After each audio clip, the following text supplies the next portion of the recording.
What would you do if your boss asked you to do something impossible? Not hard, not challenging, actually impossible.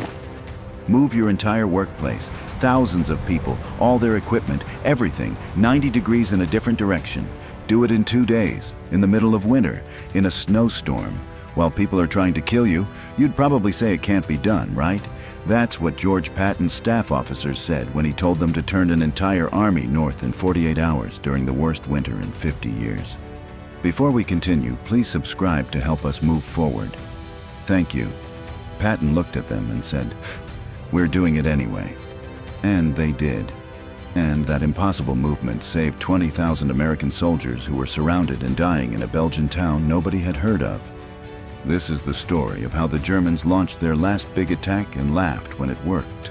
How American forces got trapped in the snow with no way out. And how one general did something the enemy thought was impossible and turned German laughter into shock. The choice between doing what's safe and doing what's necessary determined who controlled Europe. And it all came down to whether an army could move sideways faster than another army could move forward. December 16th, 1944. The Ardennes Forest, Belgium. It's 5:30 in the morning, still dark. American soldiers are sleeping in foxholes and farmhouses along an 80-mile stretch of quiet forest. This sector is known as the Ghost Front because nothing ever happens here. The forest is thick, the roads are narrow, it's terrible tank country. The Americans have this sector lightly defended, mostly new units getting their first taste of the front, and exhausted units resting after heavy fighting elsewhere. Some guys are writing Christmas letters home. Some are sleeping. A few are on watch, but they're cold and bored and not expecting trouble. The war seems almost won. Paris was liberated in August. American armies are pushing toward Germany's border. Everyone thinks the Germans are finished. Maybe the war ends by Christmas. That's the rumor going around. Then the forest lights up. 2,000 German artillery pieces open fire simultaneously. Shells scream overhead. The ground shakes. Trees explode into splinters. Foxholes collapse. Men who were sleeping seconds ago are now buried or dead or scrambling for cover. The bombardment lasts 90 minutes. When it stops, the silence feels wrong. Then through the morning fog come the tanks, hundreds of them, Panthers, Tigers, and the massive King Tigers with armor so thick American shells bounce off. Behind the tanks, 200,000 German soldiers advance in the largest German offensive since 1940. This is Hitler's last gamble. He's stripped the Eastern Front of reserves. He's scraped together fuel that Germany doesn't have. He's assembled an army to punch through American lines, capture the port of Antwerp, split the Allied forces in half, and maybe, just maybe, force America and Britain to negotiate peace so Germany can focus on fighting the Soviets. The American units in the Ardennes don't know any of this. They just know they're being overrun. German tanks burst through defensive positions. Infantry in white winter camouflage appears out of the snow and fog. Some American units fight and die in place. Some retreat in confusion. Radio calls flood headquarters with fragmentary reports. Enemy tanks, we need support. We're surrounded, need. Then silence as radios go dead. By noon of that first day, German forces have advanced 6 miles through American lines. By evening, 12 miles. The breakthrough is working. At German headquarters, officers allow themselves to smile. It's been so long since Germany attacked successfully. So long since they advanced instead of retreated. The plan is actually working. At Supreme Headquarters, American commanders are scrambling to understand what's happening. Reports conflict. Some say it's a local counterattack. Some say it's something bigger. Nobody knows for sure because the fog and snow make air reconnaissance impossible. Slowly, the picture becomes clear. This isn't a raid. This is an all-out offensive. 250,000 German soldiers, almost 1,000 tanks, and they're heading west fast, creating a bulge in the American lines. That's why history will call this the Battle of the Bulge. Directly in the path of the German advance is a small Belgian town called Bastogne. 7 roads meet at Bastogne. Whoever controls those roads controls movement through the entire region. The Germans need Bastogne. The Americans need to hold it. and there's one American division anywhere near Bastogne that can get there in time, the 101st Airborne Division, paratroopers who are resting 100 miles away after brutal fighting in Holland. December 18th. The 101st gets orders to move to Bastogne immediately. They load onto trucks and drive through the night. They arrive on the 19th and dig in around the town. About 18,000 American soldiers.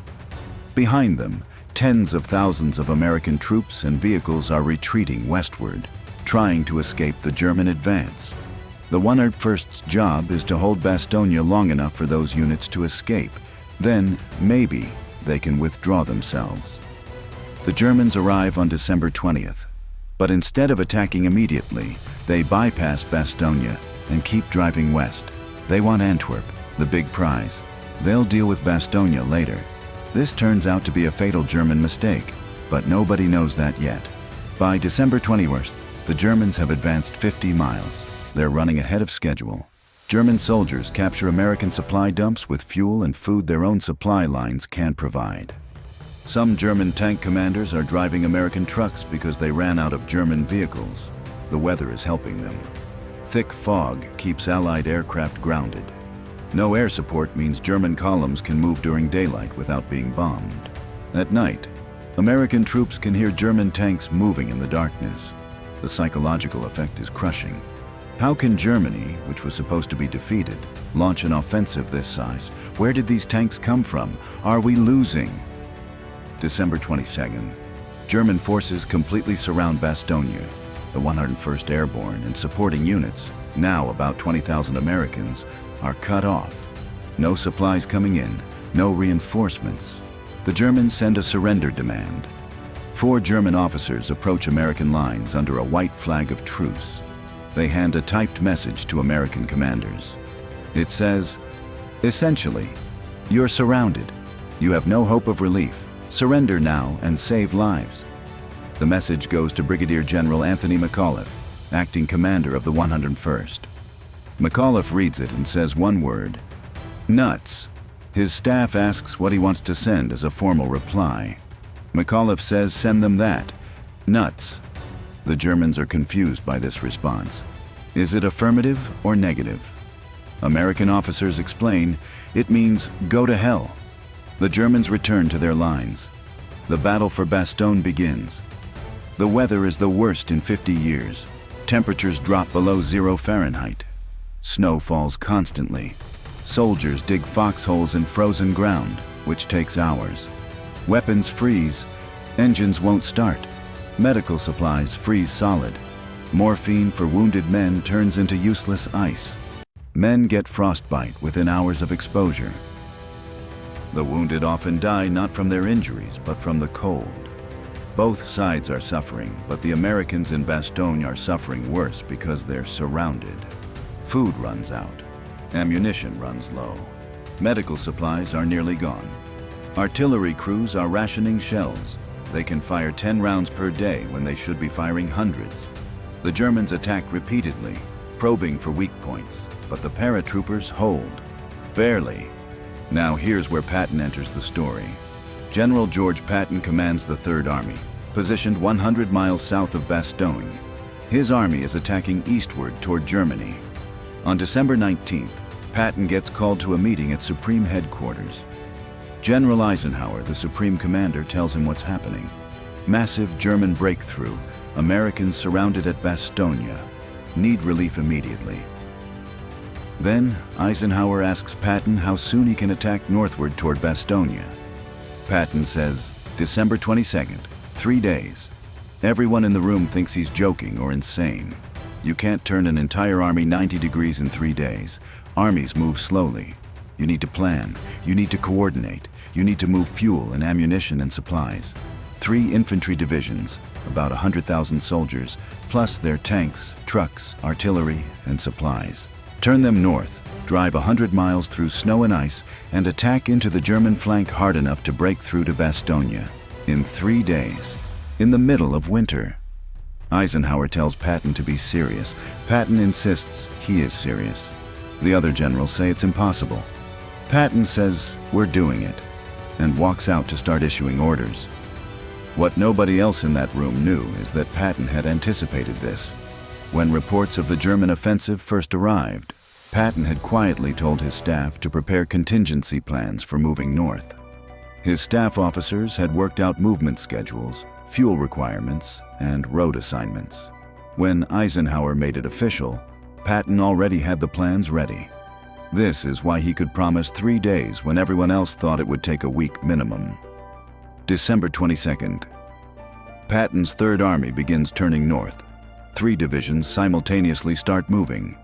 Infantry divisions that were facing east are now moving north. Artillery battalions limber up their guns and roll. Tank battalions form columns. Supply trucks fall in behind combat units.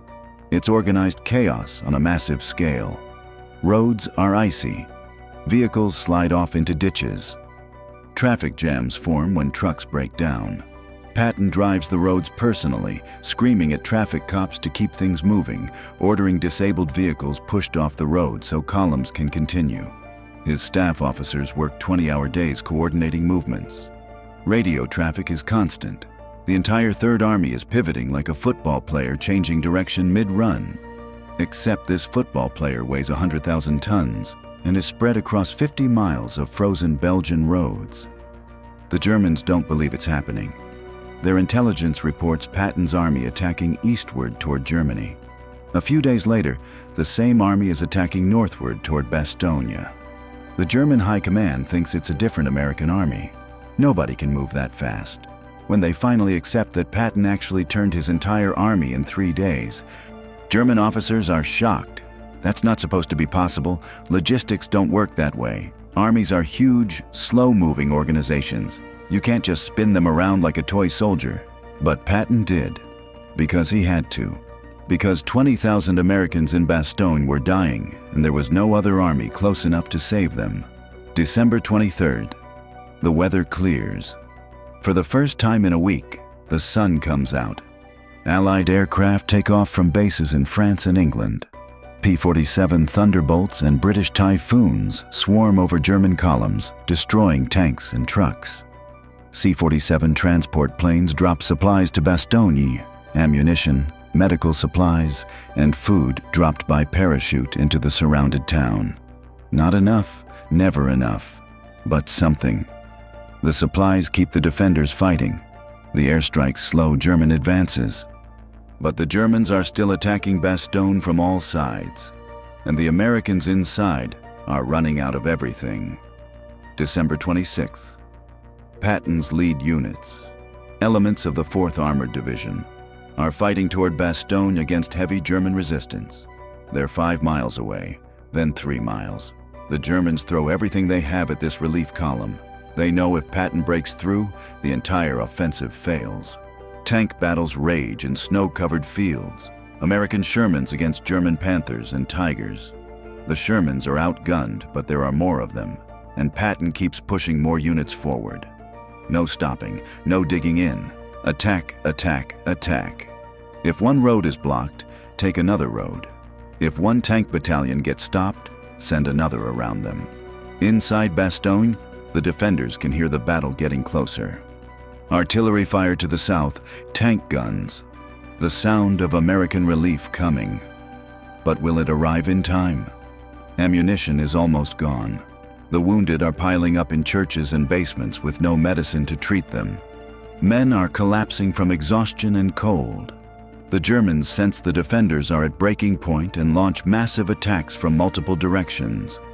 If they can overrun Bastogne before Patton arrives, they can still win. 4:45 p.m., December 26th. A Sherman tank from the 4th Armored Division crashes through German lines and reaches the southern edge of Bastogne. The siege is broken. Relief has arrived. More tanks and infantry follow. Supply trucks roll in with ammunition, food, and medical supplies. The surrounded Americans are saved. Not all of them. Thousands died holding that town. But the survivors made it. And they held Bastogne, which means the Germans can't use those 7 roads, which means German supply lines are tangled, which means the entire German offensive is starting to fall apart.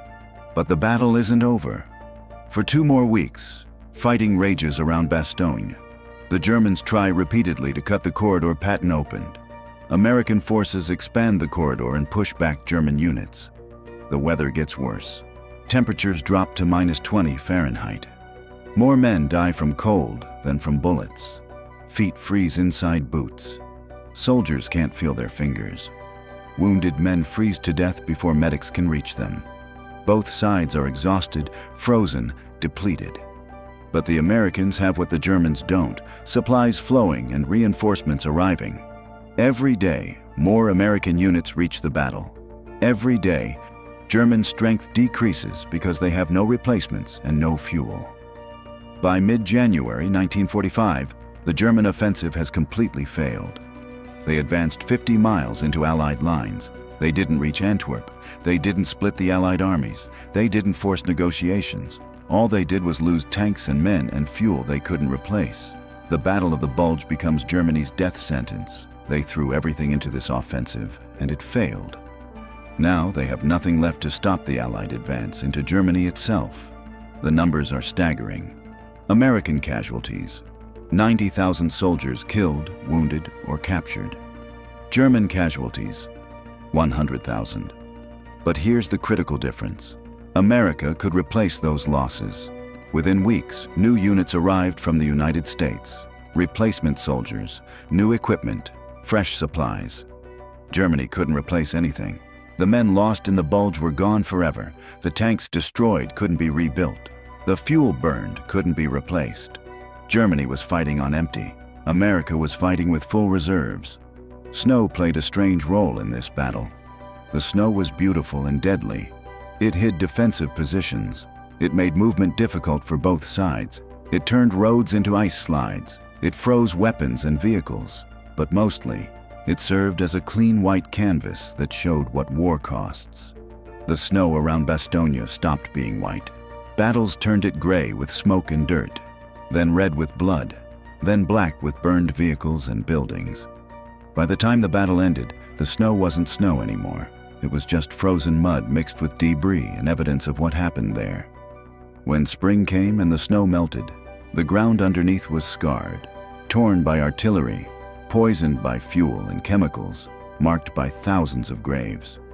Here's what makes Patton's movement remarkable beyond just military achievement. He had to coordinate not just soldiers, but an entire support system. Every tank needs fuel. Every artillery piece needs shells. Every soldier needs food. Moving 100,000 soldiers means moving millions of gallons of fuel, hundreds of thousands of artillery shells, tons of food, medical supplies, spare parts, and all the infrastructure to deliver these things. The Third Army's supply officers performed a miracle getting everything to the right place at the right time. Fuel trucks drove through the night on icy roads to keep tanks moving.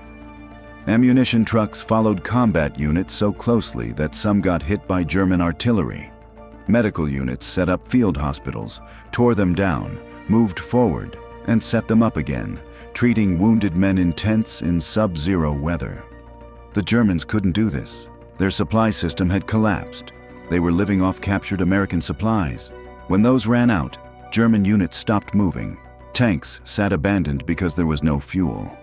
Artillery fell silent because there were no shells. Soldiers went hungry because food couldn't reach them. The best army in the world, and the German army in December 1944, was still highly skilled and professional, became irrelevant without logistics. All the training, all the courage, all the tactical skill meant nothing when tanks couldn't move and guns couldn't fire. The Americans weren't better soldiers individually. German training was superior. German tactics were often better. German equipment was sometimes better. But American logistics were overwhelmingly superior. And in modern war, logistics beats tactics. The side that can deliver supplies faster and more reliably wins. Patton understood this. His famous quote, "My men can eat their belts, but my tanks gotta have gas." He knew that moving supplies was more important than moving soldiers. Keep the supplies flowing and soldiers will keep fighting. Cut the supplies and the best soldiers in the world become helpless. This is why Patton's 90-degree turn mattered so much. It wasn't just movement. It was proof that American logistics could do things German logistics couldn't. It was proof that American flexibility beat German rigidity. The Germans had planned their offensive carefully: roads, objectives, timing. When things went wrong, they stuck to the plan anyway because that's what plans are for. The Americans threw out plans and adapted. Eisenhower asked Patton to do something impossible. Patton said yes and figured out how to make it possible. That difference in thinking, rigid versus flexible, determined the battle's outcome. The soldiers who fought in the Bulge carried this experience the rest of their lives. Many never talked about it. The cold was too terrible. The fear too deep. The sight of friends dying in snow too painful. Some wrote memoirs decades later, trying to explain what it felt like to be surrounded, to be cold and hungry and scared, to think you're going to die in a Belgian forest nobody ever heard of. The paratroopers who held Bastogne became legends. Nuts became one of the most famous replies in military history. McAuliffe's defiance in the face of certain defeat became the symbol of American determination. But the men who actually held that perimeter remember mostly the cold and the hunger and the feeling of being abandoned until Patton's tanks finally arrived. Patton's soldiers remember the movement north as organized chaos. One veteran described it as controlled disaster. Everything going wrong, but somehow still working. Trucks breaking down, but other trucks pushing them off the road and continuing. Running out of fuel and siphoning from disabled vehicles. Sleeping 2 hours a night in frozen cabs. Driving on ice so slick that vehicles slid backward going uphill. But always moving forward, because Patton demanded it, and because men in Bastogne were dying. The relief of breaking through to Bastogne, of seeing paratroopers who had been surrounded for a week, thin and exhausted but alive. That memory stayed with them. They had done something impossible. They had saved 20,000 friends. The Battle of the Bulge proved something about democracy and dictatorship in war. Hitler planned the offensive personally. He overruled his generals who said it was too risky. He demanded they attack even when they said they didn't have enough fuel. He insisted the plan would work because he wanted it to work. German officers followed orders even when those orders were stupid because you don't question the Führer. The offensive failed because it was based on wishful thinking. Hitler assumed the Allies couldn't react quickly. He assumed weather would stay bad long enough to prevent air attacks. He assumed American morale would break. All these assumptions were wrong. The American response was different. Eisenhower called a meeting. He asked his generals what they could do. Patton proposed something aggressive. Eisenhower authorized it. Patton executed it. When problems arose, officers at every level made decisions and adapted. Nobody waited for permission from the top. Nobody stuck to a plan that wasn't working. This flexibility, this trust in subordinate officers to make decisions, gave Americans a huge advantage. The Germans had better training and often better equipment. But they couldn't adapt as fast because every decision had to go up the chain of command to leaders who weren't anywhere near the battlefield. By late January 1945, the front lines were basically back where they started in mid-December. All that fighting, all those casualties, all that suffering. The map looked almost the same as before, but everything had changed. Germany had lost its last offensive capability. America had proved it could absorb a major attack and recover.